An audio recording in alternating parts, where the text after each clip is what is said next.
Welcome to 237 Simwood Avenue. This is in Bridgeport, one of Heritage's newest neighborhoods. The location can't be beat. You have got new restaurants, coffee shop, grocery store right behind us here. Everything that you need literally within walking distance here in the Heritage area. Heritage High School is right across the street. Again, if you're looking for a home in Wake Forest, location can't be beat. We are in Bridgeport neighborhood. I'm going to take you inside. You might think I've talked about the neighborhood and the area. Talk that up because the house isn't all that great, but come inside and you'll see what upgrades we've got.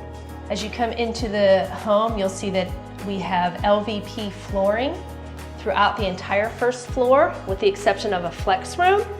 You've got the office, a flex room, your open floor plan, living room, kitchen, and eat-in kitchen area. Upstairs, you'll find the master, 2 additional bedrooms, and the bonus room, also with hardwoods. The stairs are all hardwoods.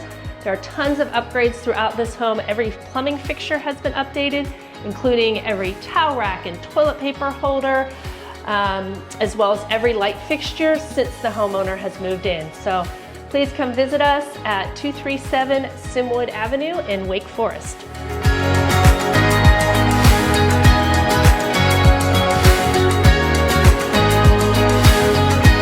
For a private showing, you can call or text me, Amy Penner, at 919-816-6443. Look forward to showing you the home.